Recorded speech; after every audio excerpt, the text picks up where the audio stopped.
Concept की बात करेंगे कि बिब्लियोमेट्रिक एनालिसिस का क्या कंसेप्ट है और एक प्रैक्टिकल एग्जाम्पल के साथ सॉफ्टवेयर के माध्यम से प्रयास करेंगे सीखने का हाउ टू डू बिब्लियोमेट्रिक एनालिसिस। ध्यान रहे बिब्लियोमेट्रिक एनालिसिस का उपयोग केवल रिसर्च पेपर लिखने के लिए नहीं किया जाता। You all are research scholars, आप पीएचडी स्कॉलर्स हैं। आप बिब्लियोमेट्रिक एनालिसिस का उपयोग आपके इंट्रोडक्टरी पार्ट, अपने थीसिस के इंट्रोडक्शन को लिखने के लिए इसका उपयोग कर सकते हैं और रिव्यू ऑफ रिलेटेड लिटरेचर से संबंधित भी सहायक है, बहुत ही उपयोगी है। शुरू करते हैं कहानी को, बिब्लियोमेट्रिक एनालिसिस की कहानी। सबसे पहले कंसेप्ट ऑफ बिब्लियोमेट्रिक एनालिसिस की बात करेंगे कि बिब्लियोमेट्रिक एनालिसिस की अवधारणा के बारे में बात करेंगे। अगले भाग में बात करेंगे स्टेप्स ऑफ बिब्लियोमेट्रिक एनालिसिस, कि किन किन चरणों को हमें अपनाकर हमें बिब्लियोमेट्रिक एनालिसिस करना है। और इसके बाद इन दोनों बिंदुओं की चर्चा करने के बाद प्रैक्टिकल एग्जाम्पल के साथ योग के क्षेत्र के एक व्यवहारिक उदाहरण के साथ एक बिब्लियोमेट्रिक एनालिसिस किसी भी क्षेत्र का करने का प्रयास करेंगे। तो शुरू करते हैं पहले भाग से। इसमें केवल दो ही भाग हैं, कंसेप्ट ऑफ बिब्लियोमेट्रिक एनालिसिस पहला, स्टेप्स दूसरा। तो शुरू करते हैं पहले। As a researcher, as a scholar, एक अनुसंधानकर्ता के रूप में, एक शोधार्थी के रूप में, we all are curious by nature.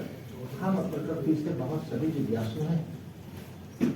बिना जिज्ञासा के आप पढ़ते होंगे, बिना जिज्ञासा के रिसर्च की नहीं जा सकती। Since we all are curious by nature, several questions may arise in our mind. हमारे मस्तिष्क में दुनिया भर के प्रश्न उठते हैं। कुछ टेंटेटिव क्वेश्चन, कुछ काल्पनिक प्रश्न, कुछ संभावित प्रश्न जो हम सबके मस्तिष्क में उठते हैं, उनकी बात करते हैं।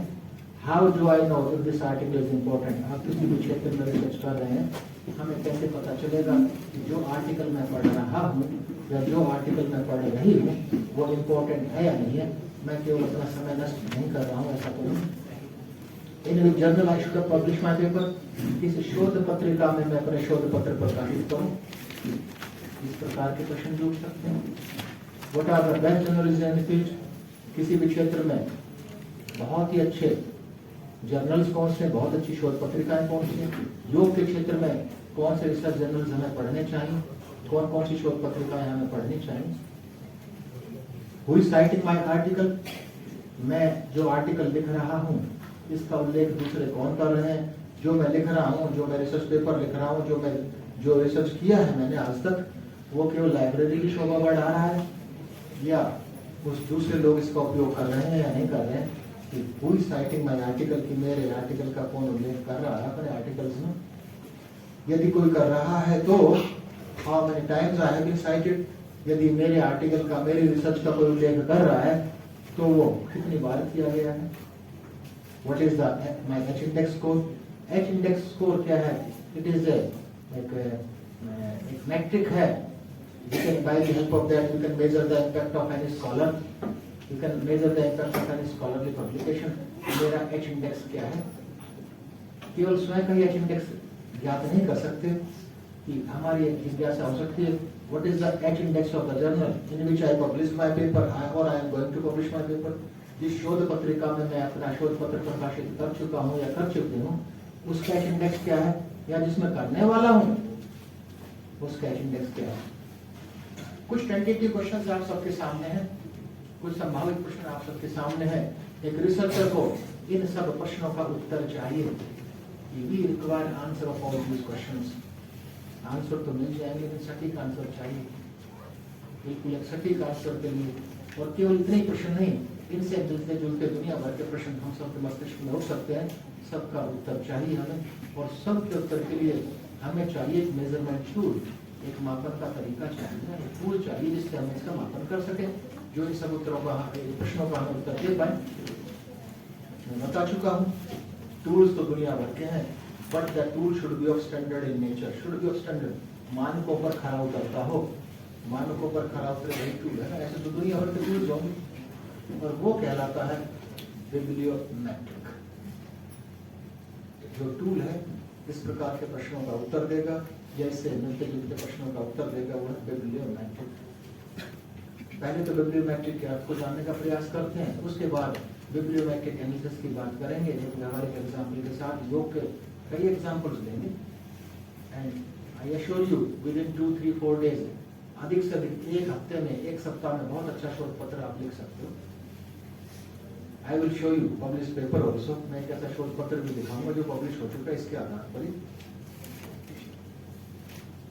बिब्लियोमेट्रिक 2 शब्दों से मिलकर बना है, दोनों शब्द आपके सामने हैं। पहला बिब्लियो, अगला मैट्रिक। बिब्लियो का अर्थ होता है related to a book, related to publication. किताब हो, बुक हो, कुछ भी पब्लिकेशन हो, रिसर्च पेपर हो, जो भी शैक्षणिक सामग्री है, उस शैक्षणिक सामग्री को हम कहते हैं biblio, related to a book और रिलेटेड टू ए पब्लिकेशन। और मैट्रिक हम सब जानते हैं, a system of a measurement, एक मापन का तरीका। तो कुल मिलाकर एक लेमैन की भाषा में हम कह सकते हैं कि कोई भी साहित्य, योग का हो या किसी भी क्षेत्र का हो, कोई भी पुस्तक योग की हो, किसी भी क्षेत्र की हो, कोई भी पब्लिकेशन, रिसर्च पेपर या किसी प्रकार का हो, उसके मापन का तरीका है बिब्लियोमेट्रिक। इज ए सिस्टम और the standard of measurement of any scholarly publication. किसी भी स्कॉलरली पब्लिकेशन को मापन का तरीका है हमारा बिब्लियोमेट्रिक। थोड़ा सा बिब्लियोमेट्रिक को जानने का प्रयास करते हैं। दूसरे शब्दों में एक दो परिभाषाएं हैं। These are the set of methods for measuring and analyzing academic literature quantitatively. हम कहते हैं कि ये किताब अच्छी है, ये किताब अच्छी नहीं है, ये मीडियम लेवल की है, लेकिन यह मापन कैसा है? गुणवत्तापूर्ण, क्वालिटेटिव मेजरमेंट है, अच्छा है, लेकिन वी रिक्वायर एग्जैक्टनेस होगी, वो किसमें होगी? क्वांटिटेटिव मेजरमेंट में। बिब्लियोमेट्रिक के माध्यम से we can measure the academic literature quantitatively. पहली बात, we can measure the impact of any scholarly publication quantitatively. लेकिन पहला sentence, these are the set of methods. Set, हम सबके घर में सामान्य सी बात है, टी सेट होता है ना। सेट क्यों कहा हमने उसको? क्योंकि एक से अधिक आइटम है उसमें 6 कप होते हैं और एक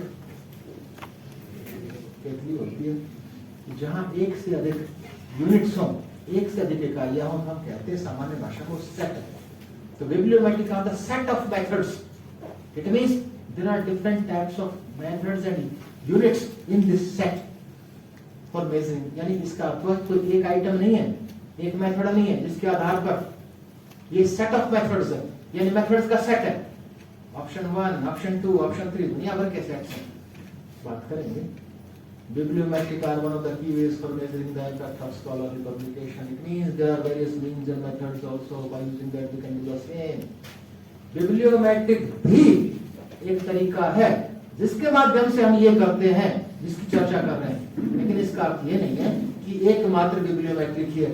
There are other means and methods also. By using that you can do the same. दूसरे मीन्स एंड मेथड्स भी हैं जिसके माध्यम से ये किया जा सकता है। लेकिन अब सबसे महत्वपूर्ण बिंदु, की कंसेप्ट्स कौन से हैं? मुख्य की कंसेप्ट्स कौन से हैं?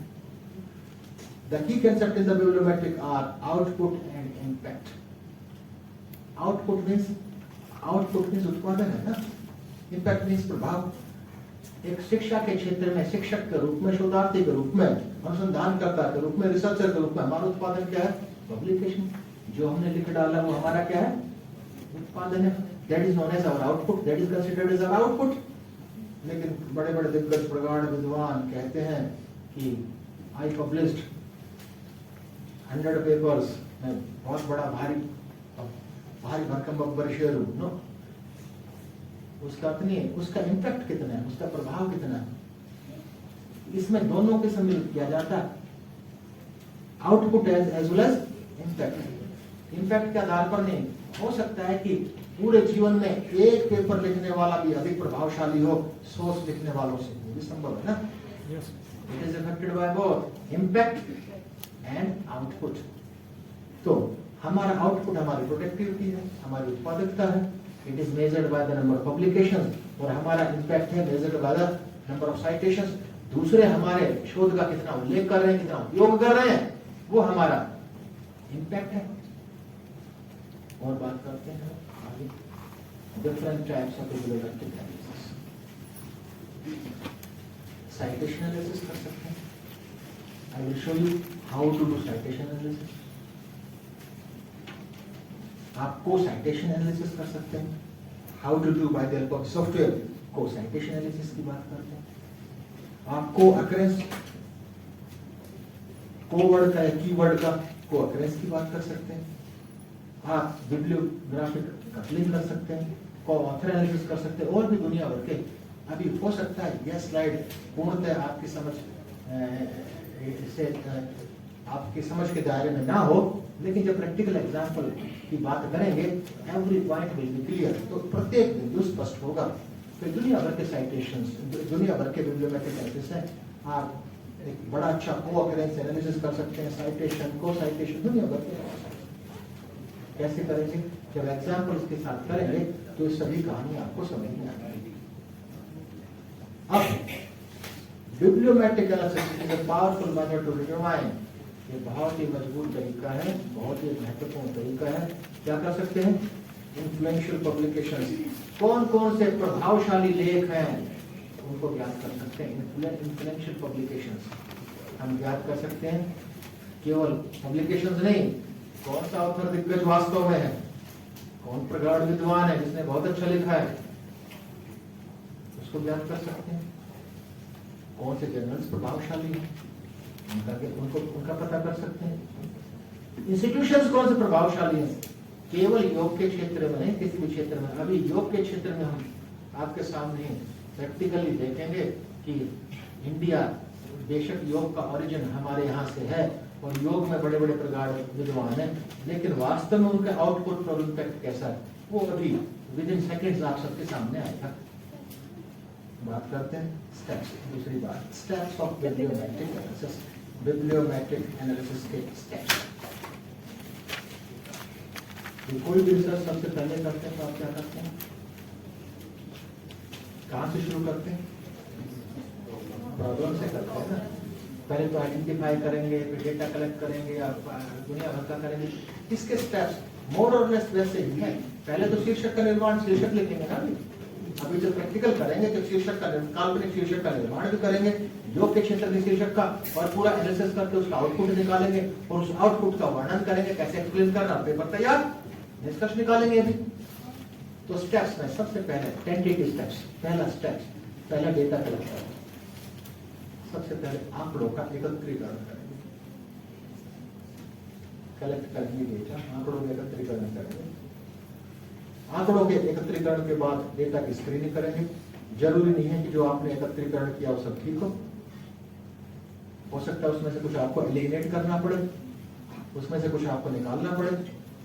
उसके बाद डेटा एनालिसिस करेंगे, उसके बाद रिजल्ट्स एंड फाइंडिंग्स लिखेंगे और डिस्कशन ऑफ फाइंडिंग्स लिखेंगे, discussion of findings and conclusion लिखेंगे। इन 5 स्टेप्स में हम घटित करते हैं इसको बिब्लियोमेट्रिक एनालिसिस को।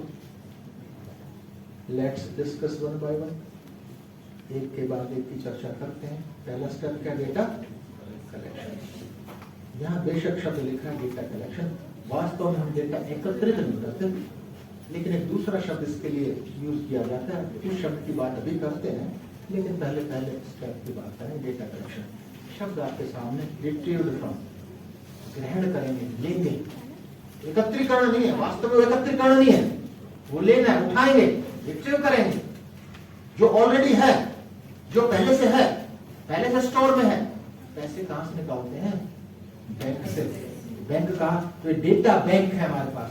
तो डेटा बैंक तो सामान्य भाषा में समझाने के लिए कहा, these data bank are known as databases. Database जहां सब कुछ संग्रहित है, वहां से हम रिट्रीव करेंगे किसको? डेटा को। जिस शीर्षक पर हम रिसर्च करने वाले उस शीर्षक से संबंधित। तो पहला होगा data can be retrieved from. पैसे कहां से निकाले? बैंक से। डेटा कहां से रिट्रीव किया? डेटाबेस है, क्योंकि दुनिया भर के डेटाबेस है। तो 3 तो मेन है, वेब ऑफ साइंस है, स्कोपस है, पबमेड है, लेकिन दुनिया भर के डिटरमिनेंट है, लेंस है, दुनिया भर के फ्री ऑफ कॉस्ट भी है। पबमेड में तो आपको बिना पैसे के काफी कुछ मिल जाएगा, लेकिन वेब ऑफ साइंस पेड है, स्कोपस पेड है, लेकिन आपके विश्वविद्यालय ने पक्का खरीद रखा होगा। आपको अपना पासवर्ड लेना चाहिए, आप उस अपने पासवर्ड के माध्यम से आप कनेक्ट कर सकते हो। लेकिन अभी हम पबमेड तो फ्री है, पबमेड के माध्यम से ग्रहण करेंगे। और यौगिक साइंसेज में तो पबमेड में दुनिया भर के रिसर्चेस हुए। अब आप कहेंगे कि सर कौन सा बैंक सबसे अच्छा, कौन सा डेटाबेस सबसे अच्छा। अब हम कहें कि कौन सा बैंक सबसे अच्छा है, फैसिलिटी सबकी होती ना, आईसीआई है, जो आईसीआईसीआई है या एसबीआई है, एचडीएफसी है, कौन सा बैंक है, सबकी स्पेशलिटी, सभी पैसे तो देंगे आपको, वही प्रक्रिया होगी, ब्याज की दर थोड़ी डिफरेंट हो सकती है, बस यही हो सकता है ना।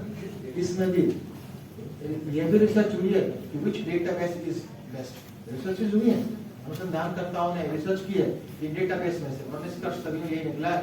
नहीं कहा जा सकता which each has a speciality, प्रत्येक का कोई ना कोई ऐसा गुण है जो दोनों से पृथक है, यानी no database can be considered as the best. जब भी सुना होगा स्कोपस अच्छा है, ये अच्छा है, वेब ऑफ साइंस अच्छा गवर्नमेंट, तो हम इसके अतिरिक्त भी डेटाबेस को ले सकते हैं। अब two suggested approaches for obtaining bibliometric data, जो डेटा कलेक्ट करना है, जबकि बात हुई है डेटा कलेक्ट की जगह जो रिट्रीव करना है, कहां से लेंगे, या तो वेब ऑफ साइंस से लेंगे, या स्कोपस से लेंगे, या पबमेड से लेंगे, या दूसरे को डेटाबेस से, डिटरमिनेट से भी ले सकते हैं, लेंस से भी ले सकते हैं, दुनिया भर के डेटाबेस है, दुनिया भर के हमारे पास डेटाबेस है। और कैसे ढूंढेंगे, सबसे अच्छा तरीका कीवर्ड के माध्यम से, सर्च बाय कीवर्ड्स। कोई भी कीवर्ड है, जैसे एग्जांपल है शीतली प्राणायाम, प्राणायाम दुनिया भर प्राणायाम संबंधित सभी रिसर्चेज आएंगे आपके पास। मेडिटेशन, स्पेसिफिक सहयोग मेडिटेशन, कुछ भी ले सकते हैं, किसी भी कीवर्ड को लेकर आप सर्च करेंगे, उससे संबंधित जो भी सामग्री उपलब्ध होगी, जो भी डेटा उपलब्ध होगा, जितने भी आर्टिकल्स उपलब्ध होंगे, सब आपके सामने विद इन सेकेंड्स आएंगे। लेकिन दूसरी अप्रोच है सर्च बाय आर्टिकल्स, आर्टिकल से सर्च कर सकते हैं, लेकिन जो बड़े बड़े प्रगाढ़ विद्वानों ने बताया है, search by article should not be preferred, इसको प्रीफर नहीं करना चाहिए, प्रीफर कीवर्ड्स, प्रीफर कीवर्ड्स। ठीक है, पहले स्टेप को कर लिया। इन तीनों में से किसी एक डेटाबेस से हमारा आज का की आप करना चाहते हो bibliometric analysis of the medication researches, या छोटा सा example, bibliometric analysis of the Sahaj Yoga meditation researches article में, सहज योग मेडिटेशन पर कितना कार्य हुआ इस विश्व में, किस देश ने अच्छा किया है, किस संस्थान ने किया, कौन से प्रमुख ऑथर्स हैं। तो हमारा कीवर्ड जो भी आप डिसाइड करना चाहिए उससे बात करेंगे। हो गया, डेटा कलेक्ट कर लिया, डेटा रिट्रीव कर लिया, किससे, हम जो एग्जांपल करेंगे पबमेड से, और कोशिश करेंगे वेब ऑफ साइंस से भी, since I am having my password facility, out campus facility of my university, जिसका मैं उपयोग कर सकता हूँ। लेकिन पबमेड तो आप अभी अगर लैपटॉप हो तो साथ साथ भी कर सकते हैं, नो प्रॉब्लम। ठीक, अगला बात करते हैं, दूसरा स्टेप क्या है,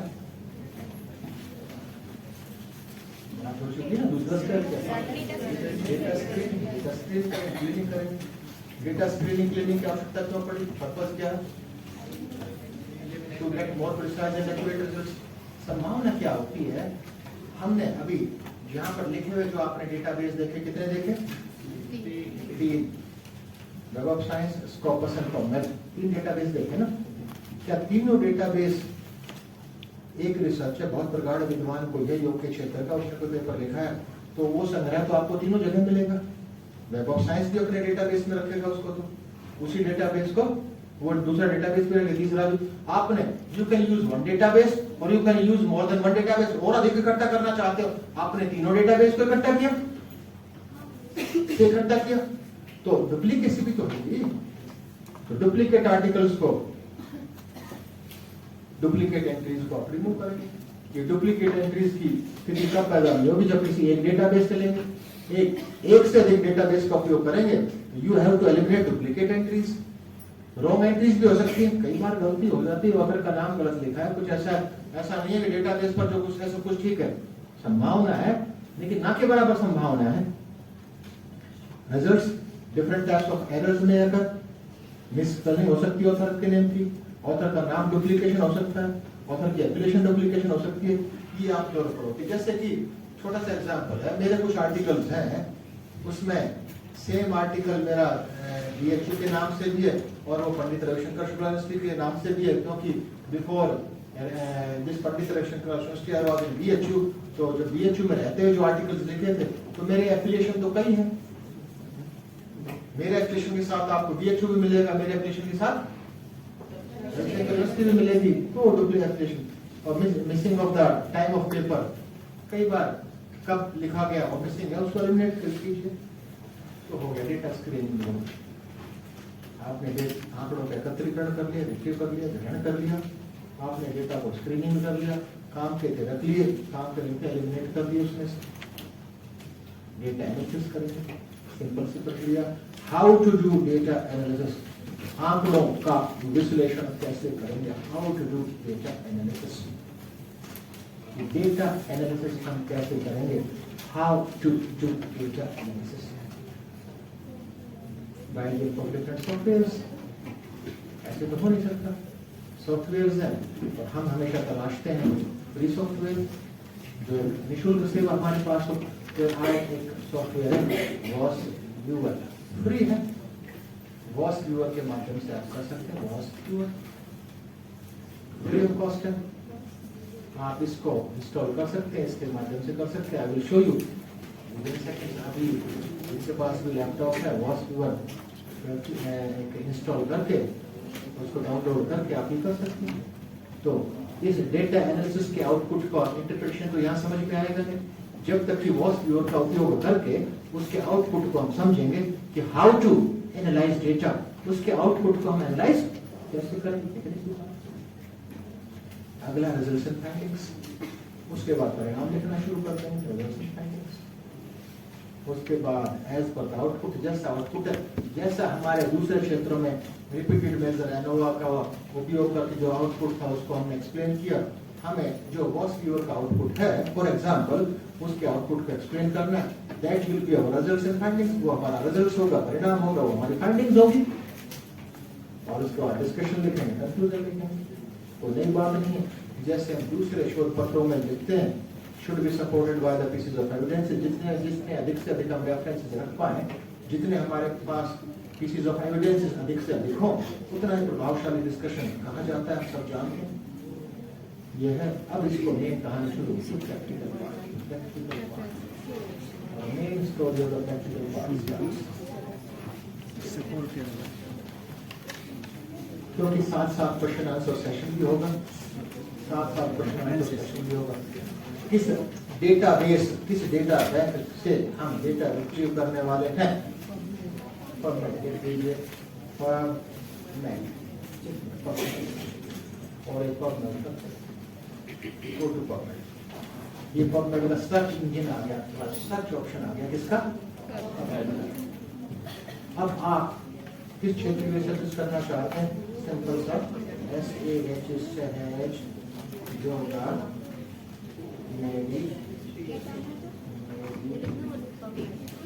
meditation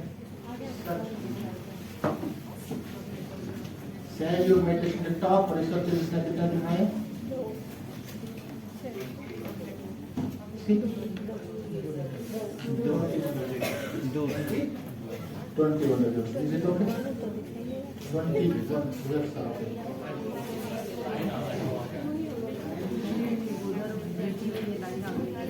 Is it okay?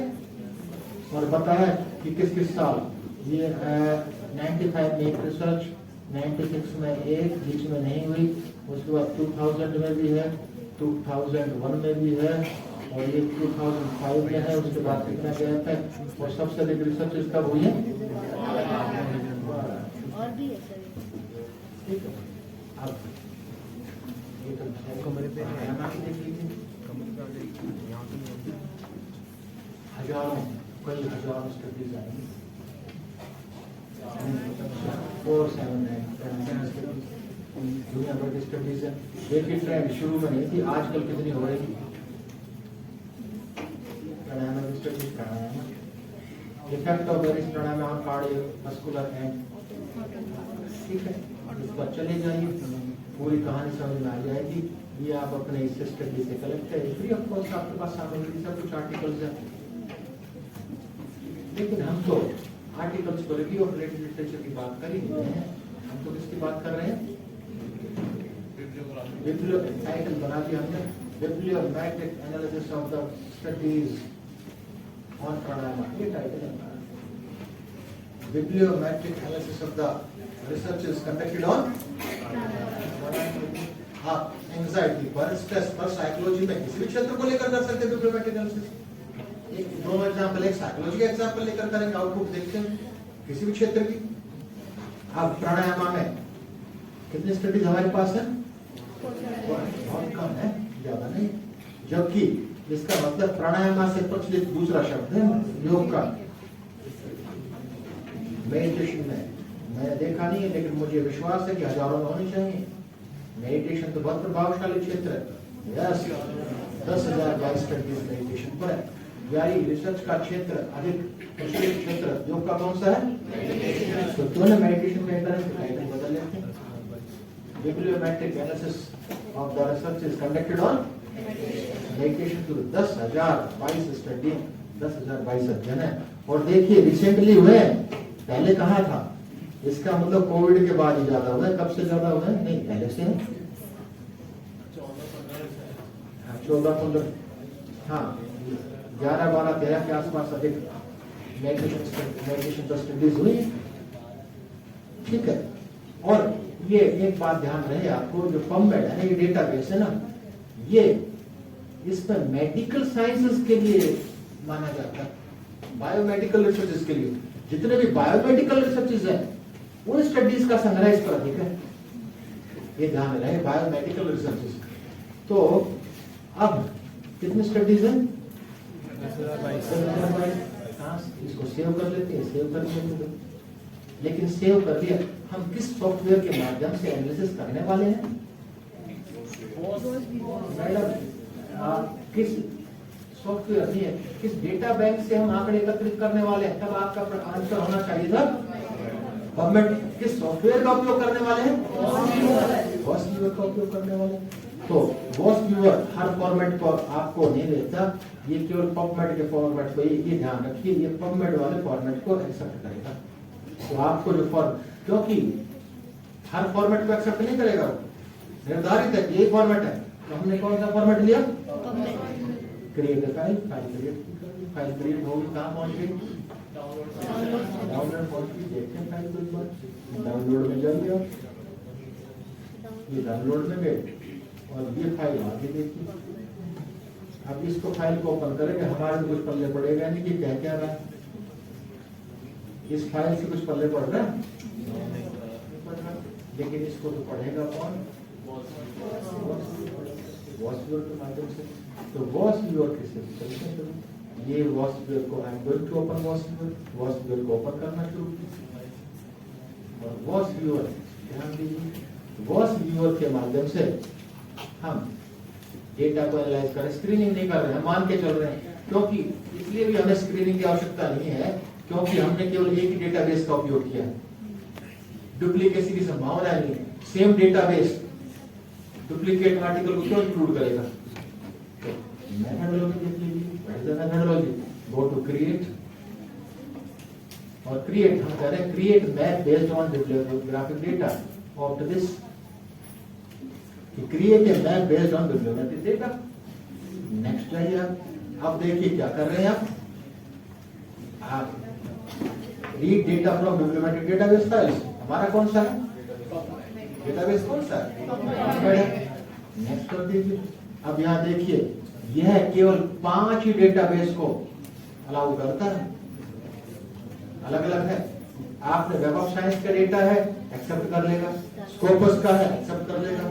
Dimensions का है, एक्सेप्ट कर लेगा। लेंस का है, एक्सेप्ट कर लेगा। पबमेड का एक्सेप्ट कर लेगा। तो आपको इसको कमांड देनी है कि एक्सेप्ट फॉर, और पबमेड के बाद आप इस पर जाइए और वहां से ले आइए। कहां पर है?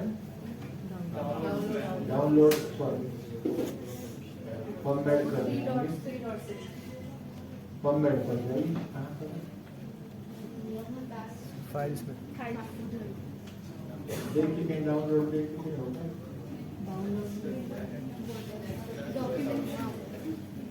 डॉक्यूमेंट्स नहीं होगा बेटा, ऑप्शन देखो कहां पर है।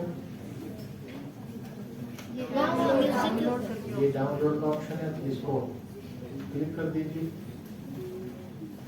Is it okay? अब इसको नेक्स्ट कर दीजिए। अब दुनिया भर के हम कर रहे हैं को occurrence analysis of the keywords, यानी मेडिटेशन की रिसर्च किसके क्षेत्र में कौन कौन से कीवर्ड है, मेडिटेशन का स्ट्रेस के साथ हुई, मेडिटेशन का कैंसर पर प्रभाव देखा, या मेडिटेशन का जितने कीवर्ड्स का बात कर रहे हैं, तो इसको हमने किया नेक्स्ट। और मैक्सिमम यानी को-अकरेंस को हमें सेलेक्ट करना पड़ेगा कि कम से कम कितना को-अकरेंस हो।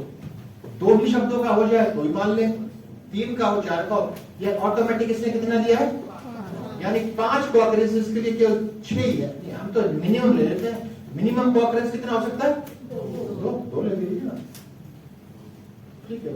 और कौन कौन से हैं को-अकरेंस, 15 है, तो ये है, यानी ऑन ह्यूमंस जो माइंडफुलनेस पर हुई है, फीमेल पर हुई है, मेल पर हुई है, यंग एडल्ट्स पर हुई है, एडल्ट्स पर हुई है, स्ट्रेस पर हुई है, साइकोलॉजिकल फैक्टर्स पर हुई है, एडल्ट्स पर हुई है, मिडिल एज पर हुई है, मोबाइल एप्लीकेशन स्ट्रेस यानी मेडिटेशन का मोबाइल एप्लीकेशन पर प्रभाव पर हुई है, पर्सनल सेटिस्फेक्शन पर हुई है, स्मार्टफोन पर हुई है, स्ट्रेस पर, ब्रेन पर, इन पर हुई है, और ये है।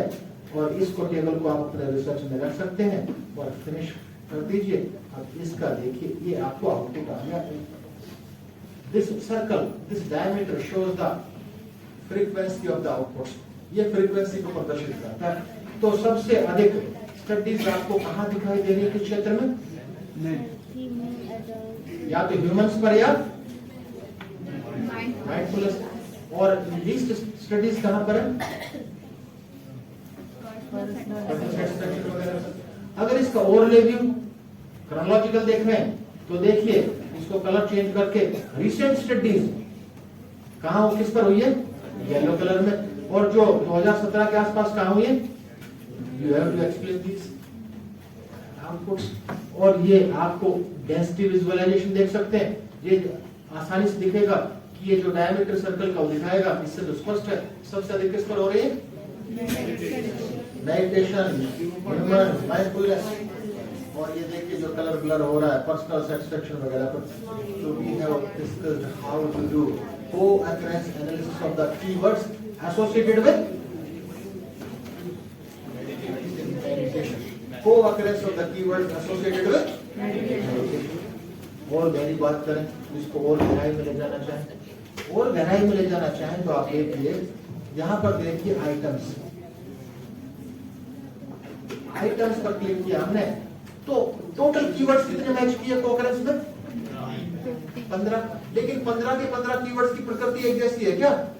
नहीं है। इसने क्लस्टर बना लिए कि इसने 2 ही क्लस्टर बनाए हैं कि 9 items, similar type of items है पहले क्लस्टर में। आप क्लस्टर का बाइफरकेशन दिखा सकते हो अपने कि similar 9 items are related to a particular field, इसको एक नाम दे सकते हो। और 6 items, brain, humans, meditation, mindfulness, ये 6 आइटम का क्लस्टर बना दिया as per the similarity. Clear? और गहराई में यानी कि आपने वो आउटपुट को एक्सप्लेन कर दिया, वो टेबल थी 15 कीवर्ड्स का कितना को-अकरेंस था, किस वर्ड का कितना को-अकरेंस था, कितनी टोटल लिंक स्ट्रेंथ थी, सब आ गई। और उसके दूसरे में क्लस्टर आ गया, तीसरे में कि प्रत्येक 15 में से प्रत्येक कीवर्ड का लिंक कितना पॉपुलर। तो आप देखिए, उस पर क्लिक कर दीजिए, इसको नोट डाउन कर सकते हैं। एडोलसेंस का, एडोलसेंस पर क्लिक किया, नीचे देखिए सबसे नीचे कौन से क्लस्टर में दिखा रहा है, और उसके लिंक कितने हैं, 13, और टोटल लिंक स्ट्रेंथ क्या है, 28। और कितनी बार अकर हुआ, कितने अकरेंस कितने, 3। Mention that. किसी और को ले लीजिए, देखिए मिडिल एज पर क्लिक किया, मिडिल एज का इसको लेते यंग एडल्ट्स का, cluster 1 link 13, total link strength 38। In this way, we can do the bibliometric analysis of co-occurrence of keywords. आपको टाइटल को चेंज करना होगा, क्योंकि वो कॉमन टाइटल बना दिया था। तो बिब्लियोमेट्रिक एनालिसिस हमने किया, लेकिन बिब्लियोमेट्रिक एनालिसिस का टाइप कौन सा था? देखो, शब्द आपके हो सकते हैं, टाइटल फ्रेमिंग आप करेंगे, bibliometric analysis of the co-occurrence of the keywords associated with meditation. ये मेरे दिमाग में अभी आया तो बता दिया, आप अपने हिसाब से ले सकते हो। सेटिंग और भी co-occurrence analysis of keywords related to meditation हो सकता है। टाइटल आप अपने हिसाब से फ्रेम कर सकते हो। तो ये था बिब्लियोमेट्रिक एनालिसिस। आप बहुत कम समय में एक बहुत अच्छा रिसर्च पेपर ले सकते हो। हमने किसका उपयोग किया, किस डेटाबेस का उपयोग किया, PubMed का उपयोग किया। एक रिपोर्ट देखते हैं दूसरे का, जैसे कि अब बात करें वेब ऑफ साइंस का। देखिए आपके विश्वविद्यालय में जरूर या तो आपके विश्वविद्यालय के पास स्कोपस होगा या वेब ऑफ साइंस होगा। ये नहीं हो सकता कि ना हो, संभव नहीं है, ना के बराबर है, खासकर सेंट्रल केंद्रीय विश्वविद्यालय में। तो उसके लिए आउट कैंपस आपको पता होना चाहिए। आउट कैंपस एक्टिविटीज के आउट कैंपस फैसिलिटी कैसे, आप विश्वविद्यालय की आईपी पर जाएंगे तो उस फैसिलिटी को अवेल कर सकते हैं, ध्यान दीजिए। लेकिन आप मान लो दिल्ली में हो, कहीं और हो, मैं यहाँ हूँ, लेकिन मैं अपने विश्वविद्यालय की आईपी से काम करूंगा तो ओपन होता रहेगा। लेकिन आउट कैंपस फैसिलिटी मुझे कैसे मिले, वो हम जाते हैं निम्बस के थ्रू, ANIMBUS, आपका जो भी पासवर्ड होगा निम्बस के थ्रू मिलेंगे। Nimbus your library anywhere any time, Nimbus के थ्रू। Nimbus means it's your library any time anywhere, किसी भी स्थान पर, देश के किसी भी कोने में। किसके थ्रू जाएंगे, निम्बस के थ्रू। और ये निम्बस के थ्रू मैं साइन इन करता हूँ, मैं अपना साइन इन करूंगा, ये ऑटोमेटिकली पासवर्ड सेव है, तो मैं कहां पहुंच गया, अपने विश्वविद्यालय की लाइब्रेरी में पहुंच गया। I entered in the library of my university, ये मेरे विश्वविद्यालय की लाइब्रेरी है, पंडित रविशंकर शुक्ल यूनिवर्सिटी की लाइब्रेरी है। ऑनलाइन फैसिलिटीज मेरे विश्वविद्यालय में जो जो अवेल की हुई है, पेमेंट बेसिस या फ्री ऑफ कॉस्ट, जो भी उन्होंने लिया है हमारी लाइब्रेरी में, वो सब इस पर उपलब्ध है, वो सब इस पर उपलब्ध है। ये देखिए इस लाइब्रेरी ने कैम्ब्रिज यूनिवर्सिटी प्रेस से विलीज की, स्प्रिंगर की बुक्स हैं, ऑक्सफोर्ड की है, दुनिया भर के, कुछ भी मैं पढ़ना चाहूँ तो पढ़ सकता हूँ। और ये फैसिलिटी भी मैं ले सकता हूँ किसकी, वेब ऑफ साइंस पर मिलेगा। अगर मैं डायरेक्टली वेब ऑफ साइंस पर जाता तो नहीं जा सकता था कि I am entering in the this by using my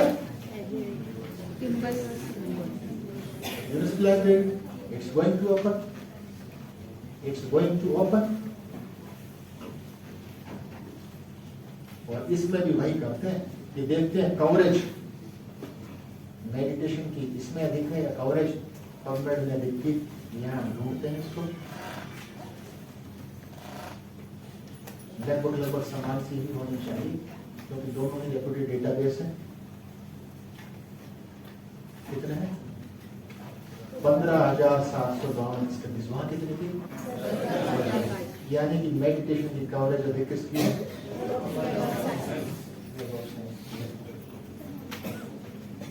ठीक है। अब देखिए एक और इसमें ये कहाँ पर है ऑप्शन,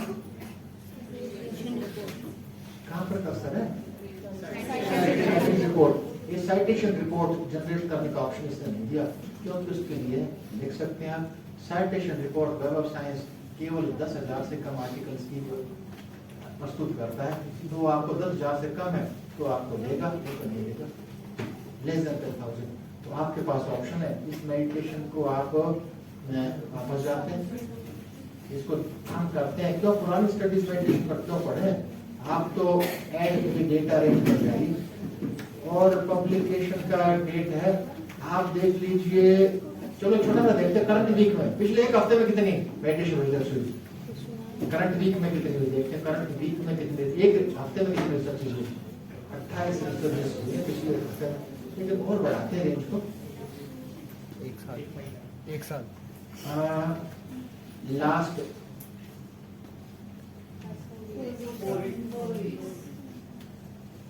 लास्ट 4 वीक्स देखते हैं 94। और ये देखो साइटेशन रिपोर्ट करेगा, व्यू में पेस्ट योर पेपर, क्लिक कीजिए, ये देखिए कितना अच्छा ग्राफिकल रिप्रेजेंटेशन है, सारी कहानी देखिए, ये पूरा ग्राफिकल रिप्रेजेंटेशन, पूरी रिसर्च को आपको दे दिया। यू कैन डाउनलोड दिस, कितना स्टडीज है, किसी भी स्टडीज पर जाएंगे, स्टडी पर जाएंगे, सब कुछ आपके सामने।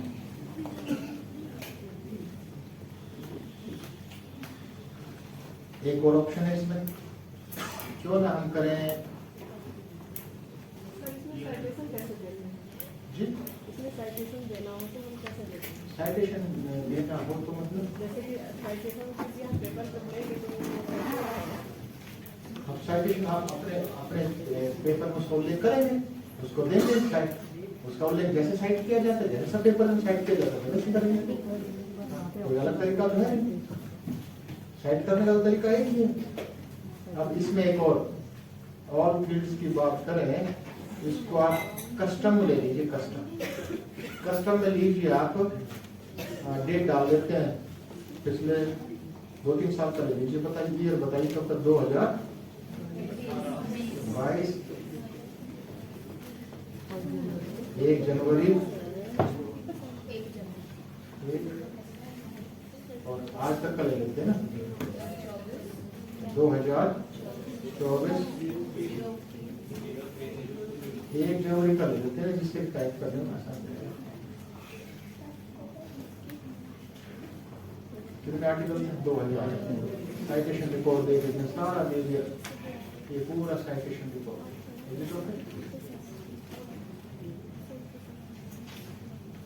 कितने स्टडीज हैं? 2300।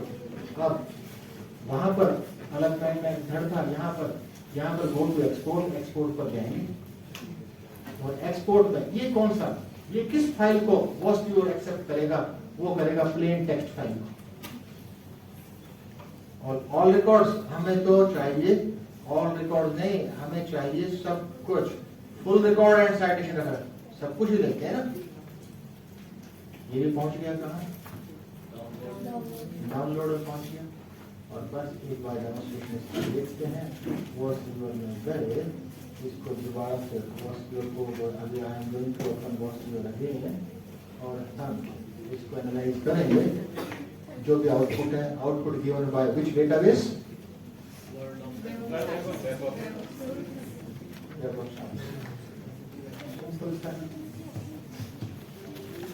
ये देखिए, क्रिएट बताते रहिए, क्रिएट मैप पेज, नेक्स्ट किससे ले रहे हैं? Web science. और आप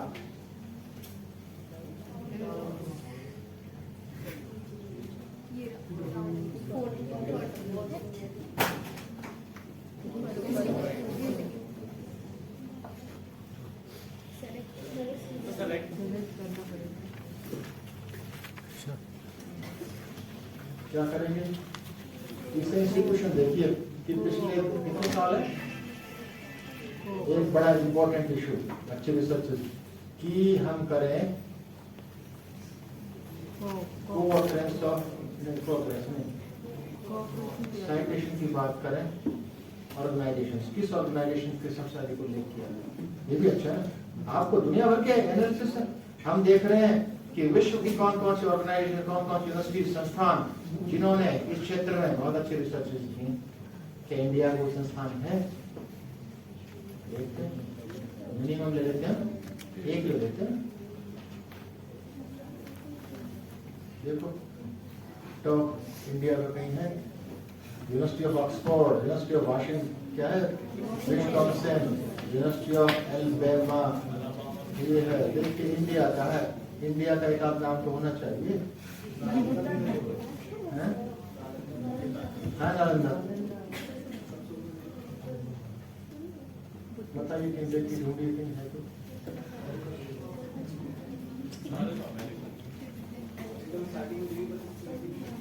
स्टार्टिंग तो है, नालंदा यूनिवर्सिटी में एक डॉक्यूमेंट है।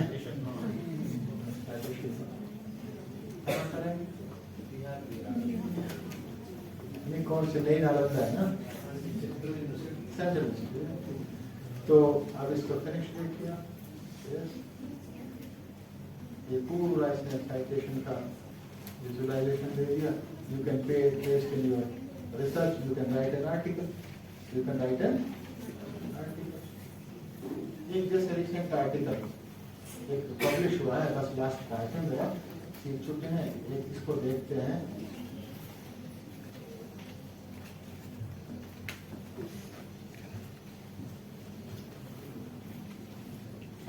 Journal of political Ravishankar university part A journal, is it okay? इस जर्नल की बात करते हैं। इस जर्नल का एक है, इसका इश्यूज कहाँ पर है, कहाँ लिख रहे हैं बताइए आप। पास्ट इशू, कहाँ पर पास्ट इश्यूज, अभी कौन सा है 2024 का इशू है, कहाँ से ओपन होगा और देखते हैं आर्टिकल देखिए इसमें कोई एक बिब्लियोमेट्रिक पर भी पब्लिश हुआ, ये भी इस आर्टिकल को देख लीजिए।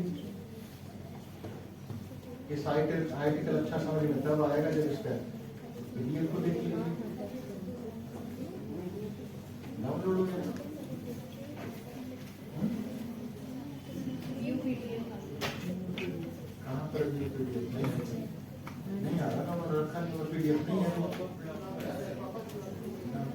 क्योंकि ये पूरा आर्टिकल है, पूरा आर्टिकल है, रेफरेंसेस हैं, उसके डायग्राम्स हैं, सब हैं, ये उसके पिक्चर्स हैं, इस पर शायद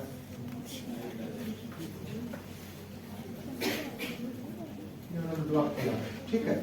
तो उसका डीओआई है, तो ये सामान्य सी बात है। Bibliometric insights into Olympic weight lifting research trends. Olympic weight lifting में कितने रिसर्च ट्रेंड्स हैं उस पर एक आर्टिकल लिखा गया है। वेट लिफ्टिंग में फिजिकल लिफ्टिंग का आर्टिकल है, तो you can write in any field this type of articles.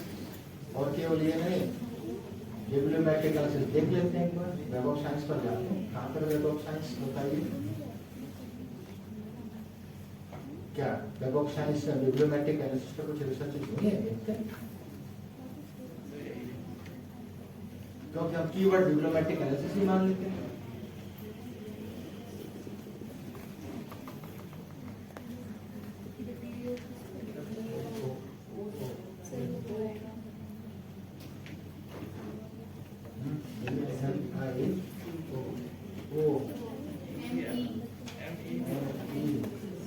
Last में एस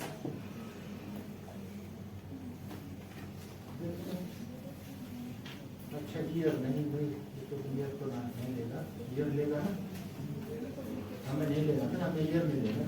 देखते हैं 8,500 टॉप जर्नल्स है, वेब ऑफ साइंस तो टॉप जर्नल्स को शामिल करता है ना। एक और चीज देखते हैं, चलो एक और लास्ट, फिर उसके बाद कहानी इस सेशन में समाप्त। तो हम लेते हैं bibliometric analysis in yoga, test करते हैं कि वो आपको जो एक